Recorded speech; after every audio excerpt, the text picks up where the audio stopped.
ሰላምታችን በያላችሁበት ድረስ የተከበራችሁ ተመልካቾቻችን እንደምን አላችሁ? ከአማራ ሚዲያ ኮርፖሬሽን ደሴ ስቱዲዮ በዛሬው ዕለት ከስቱዲዮ ወጣ ብለን በደሴ መሃል ከተማ ፒያሳ አደባባይ የሰዓቱን ዜናዎች ይዘን ቀርበናል። ከዜናዎቹ ጋር ሰላሀዲን ሰይር ነኝ።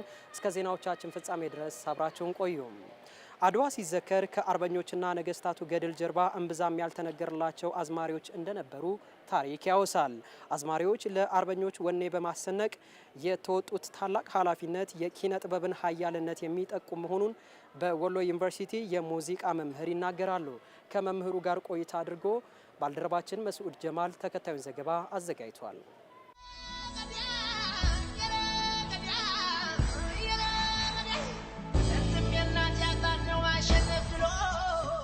አድዋ ጦር መሳሪያ አንግበው በዘመቱ አርበኞች ብቻ ሳይሆን ማሲንቆ ታጥቀው በዘመቱ አዝማሪዎች ጭምር የተገኘ አንጸባራቂ ድል ነው። ዘላለም ሲወደስ ከሚኖረው ድንቅ የአባት አያቶቻችን ገድል ጀርባ እምብዛም ያልተነገረላቸው አዝማሪዎች ነበሩ። ልበ ብርሃኑ የንጉሥ ሚካኤል አዝማሪ፣ ሐሰን አማኑ አዝማሪ፣ ጣዲቄና በርካቶች በታሪክ ይጠቀሳሉ። በታላቁ የአድዋ ዘመቻ አዝማሪዎች የደከመውን በማበርታት የፈራውን በማጀገን ጀብዱ የሰራውን በማወደስ ድሉን እውን አድርገውታል። አውድማው ይለቅለቅ በሮቹም አይራቁ፣ ቀድሞም ያልሆነ ነው ውትፍትፍ ነው እርቁ በማለት የጦርነቱን አይቀሬነት ከመተንበይ ጀምሮ ባህር ዘሎ መምጣት ለማንም አይበጅ፣ እንደ ተልባ ስፍር ትከዳለች እንጂ አትረጋም ሀገር ያለ ተወላጂ ብለው ወራሪን መመከት የክብርና የማንነት ጉዳይ መሆኑን ማውቀው ቅስቀሳ አድርገዋል። ገበየሁ ቢሞት ተተካ ባልቻ፣ መድፍ አገላባጭ ብቻ ለብቻ እያሉም ከጅምሩ አንስቶ እስከ ድሉ መገኘት ታላቅ ገድል ፈጽመዋል። በወሎ ዩኒቨርሲቲ የሙዚቃ መምህር አይቸው ትልቅ ዓለም በአድዋ ማሲንቆ ይዘው የዘመቱ አዝማሪዎች መኖራቸውን በመጥቀስ በጦርነቱ በእልህና በወኔ ለሀገሩ እንዲዋጋና ለክብሩ እንዲዋደቅ በማድረግ የአዝማሪዎቹ አበርክቶ ቀላል እንዳልነበር ይገልጻሉ። በሶስት በአራት አይነት መንገድ ነበር የሚጠቀሙበት። ለምሳሌ ፊት ለፊት ከዘማቾች ጋር በመሄድ የቀን ውሏቸውን ደግሞ ከጀግንነት መልስ ማታ ላይ በማዝናናት ሌላ ደግሞ ቅድም እንዳልሁት ትችቶችን ደግሞ ለጠላት በመሰንዘር በተለያየ መንገድ ይጠቀሙበታል። አዝማሪዎች ለአርበኞቹ የወኔ ስንቅ በማቀበል የተወጡት ትልቅ ኃላፊነት የኪነ ጥበብ ኃያልነትን የሚጠቁም መሆኑንም መምህራቸው ይጠቅሳሉ። ስለ አድዋ ማት መጽሐፍ ተጽፏል። አድሬስ ግን አልሆነም፣ አዌር አልሆነም። በ5 ደቂቃ ወይም በ10 ደቂቃ ግን ስራ ዓለም ሁሉ አድዋን እንዲያደንቅ ይደረጋል በአሁኑ እንኳን። ስለዚህ ያን ያህል ፓወር ስላለው ሙዚቃው ምን ይደረጋል? ወኔ ቀስቃሽ ነው ብለናል። ወኔ የሌለው ደግሞ ምንም ቢታጠቅም ትርጉም አይኖረውም እና ወኔውን ከአንድ ስቴፕ ወደ ሌላ ስቴፕ ከፍ የሚያደርግ ንግግር ሲናገሩት ወይም ሲያዜሙለት ጀግናው ሀገራዊ ስሜቱን ወደዛ ወደ ጠላት ቀጥታ ማንጸባረቅ ይችላል። ማሲንቆ በባህሪው ከአንድ ክር እንደመሰራቱ የተለያዩ ቅኝቶችን ለመቀየር ቀላልና አመቺ ነው የሚሉት የሙዚቃ መምህሩ፣ በተጨማሪም ለአያያዝ አመችነቱ አዝማሪዎች በጦርነቱ እንዲሳተፉና ውጤታማ እንዲሆኑ ማስቻሉንም ይገልጻሉ። በአድዋ ድል አዝማሪዎች ባይኖሩ ምናልባትም በጦርነቱ አንድ ነገር ሊያጎድል ይችል ነበርም ነው ያሉት መምህራቸው። በየትኛውም መንገድ ብንሰለፍ ማሲንቆ መኖሩ ወይ ክራር መኖሩ ወይ ዋሽንት መኖሩ አይደለም። እዛ ጋር የምንተገብረው ትግበራ ከነሱ ጋር ሪሌት የሆነ ብቻ ነው። ከነሱ ጋር ሪሌት የሆነ በየቀኑ የሚደረጉ ነገሮችን በማየት ስለሆነ የሚሰራው። ቅድም እንዳልኩት የመዝናኛ ፕሮግራም ነበራቸው። ግጥሞቹን በዛው ልክ መጥ ነው። ያንን ባያደርጉ ኖሮ ምናልባትም አንድ ነገር ይጎላል። ከጦርነቱ ላይ ማሸነፍ ወይም መሸነፍ እንዳለ ሆኖ በውስጣችን ግን የነሱ ሚና አንድ ክፍተትን የሚሞላ ሚና ነው። ያ ሚና ይቀርብን ነበር ማለት ነው ባይኖሩ። አዝማሪዎች በየጦር ሜዳው የተዋደቁ የአድዋ ጀግኖችን ተጋድሎ በዜማና ግጥም እየቀመሩ ለትውልድ ያሻገሩ ባለውለታዎች ብቻ ሳይሆኑ ጥበብ ተኩሰው ሀገር ያጸኑ ጀግኖችም ናቸው ብለዋል የሙዚቃ መምህሩ አይቸው ትልቅ ዓለም።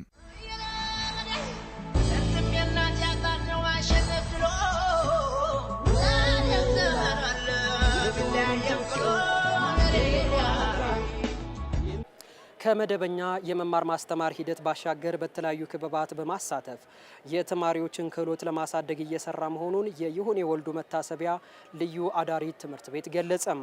ተማሪዎች በቴክኖሎጂና ሌሎች ፍላጎታቸውን መሰረት አድርገው በንቃት እየተሳተፉ መሆኑን ተናግረዋል።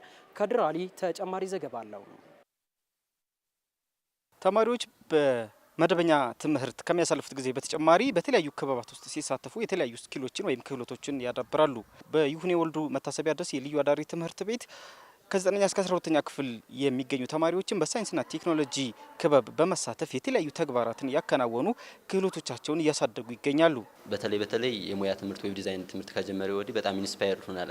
ዌብሳይት እንድንሰራ ወይም ደግሞ ዌብ ፔጅ ሰርተን ለመምህሩ ሰሚት እንድናደርግ ምናምን ፕሮጀክት ይሰጠናል እና ያ ፕሮጀክት ብዙ ነገሮችን ኤክስፕሎር እንድናደርግ ብዙ ነገሮችን እንድንመራመር እንድናይ አድርጎናል ማለት ነው። በተጨማሪ የኢትዮጵያ እንደ ሀገር ያመቻቸው ኢትዮ ኮደርስ አለ። እሱን ኮርስ እንድንወስድ መምህራኖቻችን ጋብዘውን ሙሉ ኮርሶችን ወስደን ሰርቲፊኬት ተቀበለናል ማለት ነው። እዚሁ ላይ ፕሮግራሚንግ የሚሞካክሩ ተማሪዎች በአንድ ላይ ተሰብስበን ስኪላችንን ለማሳደግ ካሁን የመሰረትነው ክለብ ነው።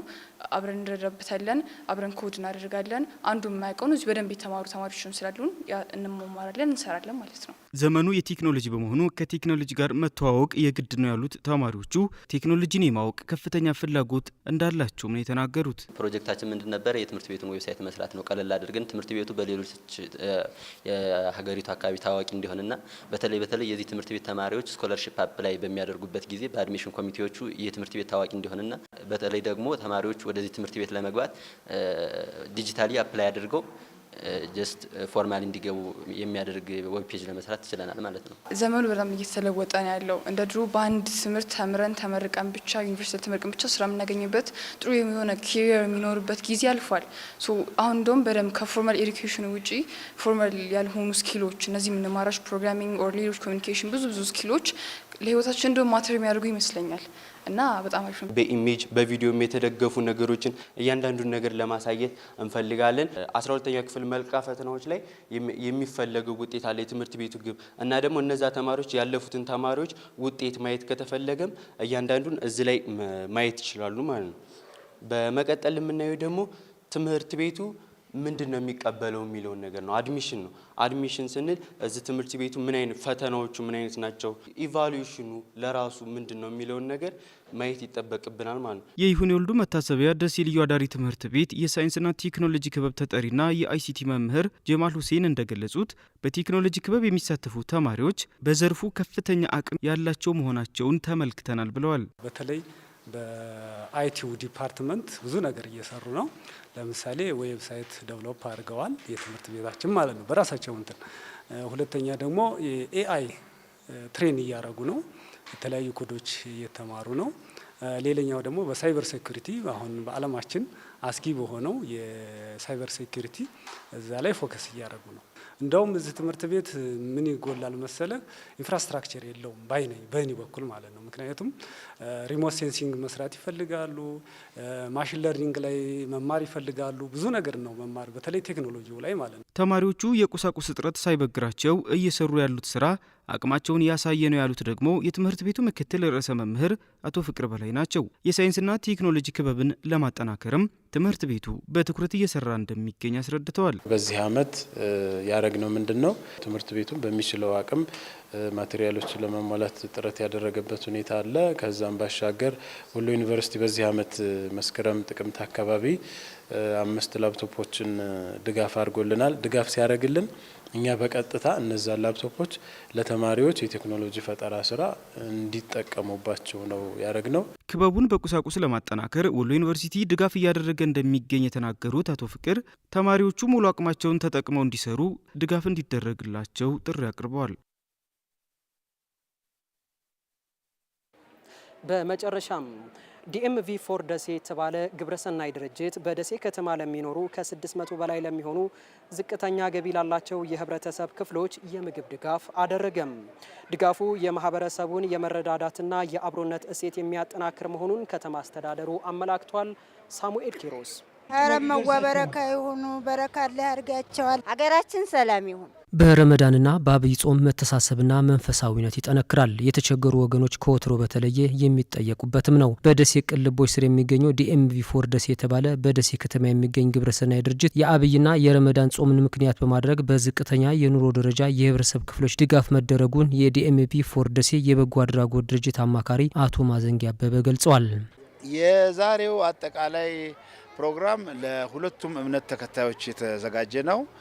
1,400,000 ብር አካባቢ የጨረሰ ወጪ የተደረገበት ሲሆን ወደ 600 የሚጠጉ ችግረኞች ከዚህ ድጋፍ ተጠቃሚዎች ናቸው። በመደበኛነት የሚሰራቸው ስራዎች ደግሞ አሉ። እዚህ ከተማ ውስጥ የካንሰር ህሙማን አሉ፣ በመደበኛነት የምንረዳቸው የየቲሞች አሉ፣ አባት የሌላቸው ልጆች በወር እንደ ደሞዝ የተቆረጠ የሚከፈላቸው፣ ሌሎች ደግሞ ደራሽ የሆኑ ስራዎች ከመንግስትም ሆነ ከከተማ አስተዳደር በቀረበ ጊዜ ማናቸውም አስቸኳይ ክፍተት ነው የተባለውን በሙሉ የመሸፈን ስራ ይሰራል። በምክትል ከንቲባ ማዕረግ የደሴ ከተማ አስተዳደር ጤና መምሪያ ኃላፊ ሰይድ የሱፍ የበጎ አድራጎት ድርጅቱ በከተማ አስተዳደሩ እያደረገ ላለው መልካም ስራ ምስጋና በማቅረብ በጋራ መቆም መተጋገዝና መተባበር ያስፈልጋል ነው ያሉት። የሚመራው ሰው የሚያስተባብረው ሰው ለደሴ በጎ አድራጎት ዲኤምቪ አይነት በጎ አድራጎት ማህበር በከተማችን ቢበዙ እውነቱን ለመናገር የወሎ ልጅ የደሴ ልጅ የደሴ ባለሀብት ለሀገር ውለታ ለከፈሉ ሰዎች ወገኖቻችን አለው ማለት አያቅተው። እንደ ዲኤምቪ አይነት የበጎ አድራጎት ማህበር ከተማችን ላይ በጣም በዝተው ለወገኖቻችን እንዲሰሩ በዚህ አጋጣሚ ጥሪ ማቅረብ እፈልጋለሁ። የበጎ አድራጎት ድርጅት የአካባቢያችንን የደሴን ተወላጆች የደሴን ተወላጆች ወዳጆች አስተባብሮ ለወገኖቻችን አለሁ በማለቱ ረገድ ዛሬ ብቻ አይደለም በተደጋጋሚ በጣም ብዙ ስራ እየሰራ እንደሆነ በጣም እናውቃለን። ለዚህ በጎ ስራችሁ እንደ ከተማ ከልብ እናመሰግናለን። ድጋፍ የተደረገላቸው የህብረተሰብ ክፍሎች ዲኤምቪ ፎር ደሴ በየጊዜው ለሚያደርግላቸው ድጋፍ አመስግነዋል። በጣም ነው ደስ ያለኝ፣ በጣም ነው ደስ ያለኝ። እያመመኝ ነበር፣ ጤናዬንም እያገኘሁ ነው፣ እየተደሰትኩ ነው። በመስጠታችሁም እንደዚህ ወገን በመጠየቃችሁ በጣም ደስ ብሎኛል። በጣም ነው የማመሰግነው። እርሜና ጤና ይስጥልኝ ወንድሜ። ሁልጊዜም ይሄ ድርጅት በየወሩ 1,500 ብር ይረዳናል። እኔ ትቸግራይ ትርበኝ የደረሰልኝ ነው። በዛይ በክፉ ቀን ማለት ነው። አገር የገደፈን ሁሉ ይገድፍልን። እናንተም ደህና ሁኑ። እግዚአብሔር ይስጥልን። አገራችን ሰላም ይሁን። አላህ ያቁማቸው። አገር ሰላም ይሁን። እጃቸው ሰላም ይሁን። አላህ ይገድፍልን። አላህ ያቁምልን። አገራችን ሰላም ይሁን። ሰጫችንም ተወዲያም ለጋሾቹ ታይም ሰጫችን አስተናባሪዎቻችን እሙር ያስጥልን። ዲኤምቪ ፎር ደሴ በጎ አድራጎት ድርጅት በአሜሪካ የሚኖሩ የደሴና አካባቢ ተወላጆች በሚያደርጉት ድጋፍ የሚንቀሳቀስ የበጎ አድራጎት ማህበር ነው። የተከበራችሁ ተመልካቾቻችን ከአማራ ሚዲያ ኮርፖሬሽን ደሴ ስቱዲዮ በዛሬው ዕለት ከስቱዲዮ ወጣ ብለን ወደ እናንተ ያደረስናቸው ዜናዎች የተከታተላችኋቸውን ይመስሉ ነበረ። ከዜናዎቹ ጋር ሰላዲን ሰይር ነኝ። በያላችሁበት መልካም ጊዜ